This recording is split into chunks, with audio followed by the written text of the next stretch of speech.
ખાતે artificial intelligence centre of excellence અને AI innovation ચેલેન્જના શુભારંભ પ્રસંગે આપણી સૌની સાથે મંચ ઉપર ઉપસ્થિત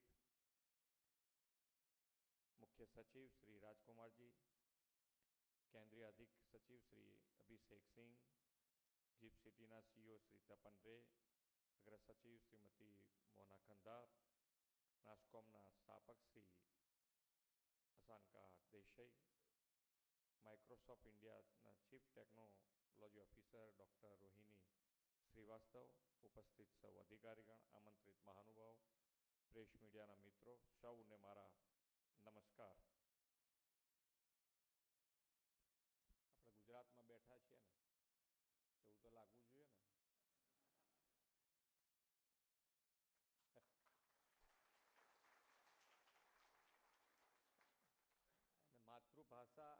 અને માતૃભાષા ઉપર અત્યારે સરકાર પણ કે દરેક સબ્જેક્ટ માતૃભાષામાં હોવું જોઈએ એના ઉપર ભાર મૂકીને આપણે આગળ વધી રહ્યા છીએ. એટલે કોઈ નહીં, પેલું અમે તો ક્યાંક ને ક્યાંક જતા હોઈએ ત્યારે થોડો લેંગ્વેજનો પ્રોબ્લેમ ફોરેનમાં આવતો હોય, પણ તકલીફ ક્યાંય નથી પડતી. આપણે આપણી ભાષા પકડી રાખીએ તો ક્યાંય તકલીફ પડતી નથી.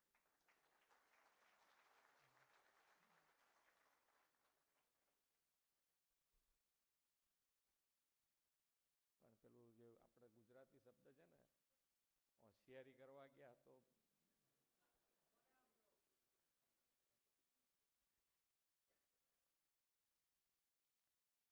વડાપ્રધાન શ્રી હર હંમેશ કહે છે ને કે યહી સમય હે, સહી સમય હે.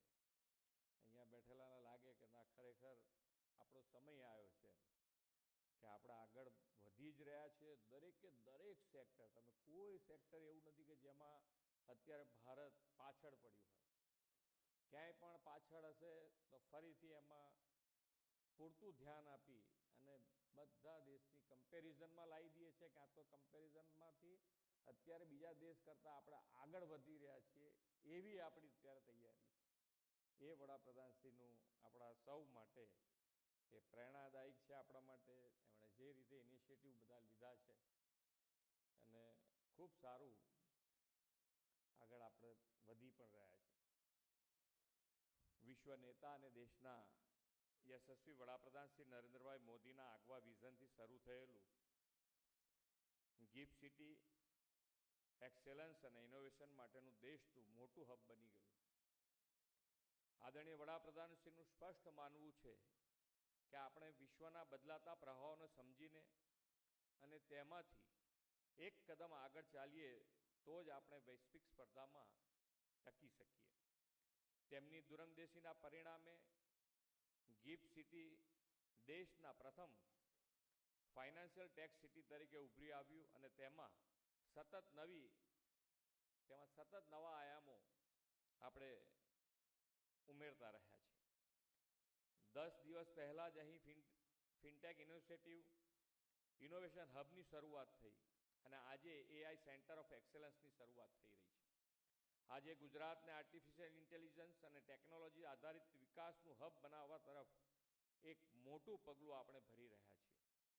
રાજ્ય સરકારે જૂન 2024માં નાસ્કોમ સાથે રાજ્યમાં આર્ટિફિશિયલ ઇન્ટેલિજન્સ સોલ્યુશન વિકસાવવા પાયલોટ પ્રોજેક્ટ્સના અમલીકરણ અને વિવિધ સરકારી વિભાગો અને ખાનગી ક્ષેત્રોમાં આર્ટિફિશિયલ ઇન્ટેલિજન્સ મોડેલ્સને અપનાવવા માટેના કરાર કર્યા હતા.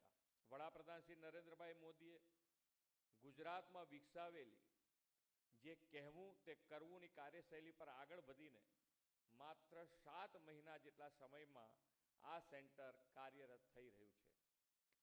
હું આ સેન્ટર ઓફ એક્સેલન્સની સ્થાપના માટે જોડાયેલા સૌને અભિનંદન પાઠવું છું. આ સેન્ટર સ્ટાર્ટઅપ્સ અને ઉદ્યોગ વચ્ચે એક મહત્વના સેતુ તરીકે કામ કરશે અને એઆઈ ટેકનોલોજીના ક્ષેત્રમાં જરૂરી જ્ઞાન પૂરું પાડવામાં મહત્વની ભૂમિકા ભજવશે.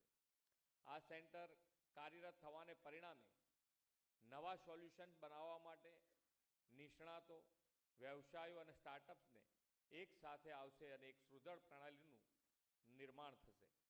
એઆઈ ઇનોવેશન ચેલેન્જ કાર્યક્રમ દ્વારા હકીકતલક્ષી સમસ્યાઓના સમાધાન શોધવા એઆઈ ઇનોવેટર્સ માટે સરળ બનશે. એઆઈ સેન્ટર ઓફ એક્સલન્સ રાજ્યમાં આર્ટિફિશિયલ ઇન્ટેલિજન્સ ક્ષેત્રમાં એક મહત્વપૂર્ણ થિંક ટેન્ક તરીકે ઉભરી આવશે અને દેશમાં વડાપ્રધાન શ્રી નરેન્દ્રભાઈ મોદીના નેતૃત્વમાં શરૂ થયેલી એઆઈની ક્રાંતિમાં ગુજરાતને અગ્રેસર બનાવશે એવો મને વિશ્વાસ છે. આપણે સૌ જાણીએ છીએ કે એઆઈ એ માત્ર નવી ટેકનોલોજી જ નથી, પરંતુ વૈશ્વિક ચળવળ બની ગઈ છે. આદરણીય વડાપ્રધાનશ્રીએ એઆઈ આર્ટિફિશિયલ ઇન્ટેલિજન્સને એસ્પિરેશનલ ઇન્ડિયા અને એડવાન્ટેજ ઇન્ડિયા ગણાવ્યું છે. ભારતના તકનીકી કૌશલ્ય ધરાવતા યુવાનો માટે એઆઈના નવા અવસરો લાવ્યું છે અને ભારત વિશ્વમાં એઆઈ ક્ષેત્રમાં મહત્વના પ્લેયર તરીકે ઉભરી આવ્યું છે. વડાપ્રધાન શ્રી નરેન્દ્રભાઈ વિઝનરી લીડર છે અને તેમણે વિશ્વમાં એઆઈની ચર્ચાઓ થતી હતી ત્યારથી દેશમાં એઆઈ ટેકનોલોજીને જન સુધી પહોંચે અને લોકોના જીવનમાં કેવી રીતે બદલાવ લાવી શકાય તેની મથામણ કરી છે. સબકા સાથ સબકા વિકાસના મંત્રને ટેકનોલોજી સાથે જોડીને તેમણે એઆઈ ફોર ઓલના મંત્ર પર આગળ વધતા દેશમાં નીતિઓ બનાવી છે. આદરણીય નરેન્દ્રભાઈનું વિઝન છે કે એઆઈનો વિકાસ સર્વસમાવેશી બને તથા સમાજમાં દરેક વર્ગને આ ટેકનોલોજીનો લાભ મળે. આ માટે તેમણે ઇન્ડિયા એઆઈ મિશન પણ કાર્યરત કર્યું છે. વડાપ્રધાન શ્રી નરેન્દ્રભાઈના વિઝનને અનુસરીને રાજ્ય સરકાર પણ એઆઈ ટેકનોલોજીને પ્રોત્સાહન આપવા માટે કટિબદ્ધ છે. એઆઈ દ્વારા ગવર્નન્સ, આરોગ્ય, કૃષિ, શિક્ષણ અને ઉદ્યોગના મહત્વપૂર્ણ પડકારોનો ઉકેલ લાવી શકાય તે માટે રાજ્ય સરકારે ગુજરાત એઆઈ ટાસ્ક ફોર્સની પણ રચના કરી છે. આર્ટિફિશિયલ ઇન્ટેલિજન્સ દ્વારા નાગરિકોને અસરકારક સમયબદ્ધ સેવા મળે, મૂળભૂત સ્તરે નવીનતાને પ્રોત્સાહન મળે અને ઉત્પાદન, આરોગ્ય અને શિક્ષણ સહિત વિવિધ ક્ષેત્રોમાં ટેકનોલોજીકલ પ્રગતિને વેગ મળે તે માટે સરકાર કાર્યરત છે. રાજ્યના નાગરિકો પોતાની વાત મુખ્યમંત્રી સુધી પહોંચાડી શકે તે માટે મુખ્યમંત્રી કાર્યાલયની વેબસાઇટમાં એઆઈ આધારિત સ્પીચ ટુ ટેક્સ્ટ સુધી કાર્યરત કરવામાં આવી છે.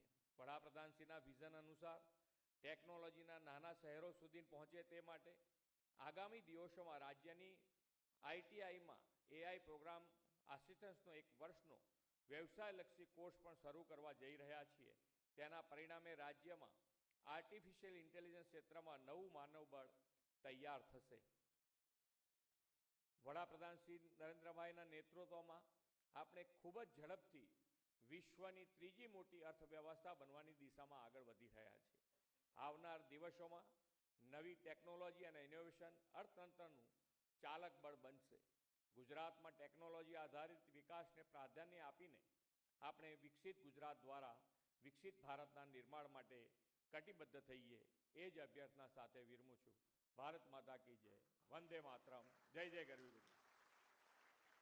માનનીય મુખ્યમંત્રી શ્રી, આપના પ્રોત્સાહનપૂર્ણ શબ્દો, આપની ગરિમામય ઉપસ્થિતિ અને એઆઈ સેન્ટર ઓફ એક્સલન્સ અને એઆઈ ઇનોવેશન ચેલેન્જનો શુભારંભ કરવા બદલ અમે આપનો આભાર માનીએ છીએ. આજના મહત્વપૂર્ણ સમારોહમાં ઉપસ્થિત સમસ્ત સભાગણ અને ગુજરાતના તમામ સ્ટાર્ટઅપ્સ અને ઉદ્યોગકારો તરફથી આભાર વ્યક્ત કરીએ છીએ. માનનીય મુખ્યમંત્રી શ્રી, આપને જે એક્ઝિબિશન માન્ય મુખ્યમંત્રી શ્રી, આપ એક્ઝિબિશનમાં પધારજો. The startups are waiting to have a dialogue with all of you. ખૂબ ખૂબ તાળીઓ સાથે આપણે માનનીય મુખ્યમંત્રી શ્રીનો આભાર વ્યક્ત કરીએ અને આપણે કોઈ આપણું સ્થાન છોડીશું નહીં. Kindly be seated. Thank you once again, Honorable Chief Minister Sir, Honorable Chief Secretary Sir. We request everyone to be kindly seated as we begin with the first presentation of the day, which is on Innovation Spotlight, AI in Action.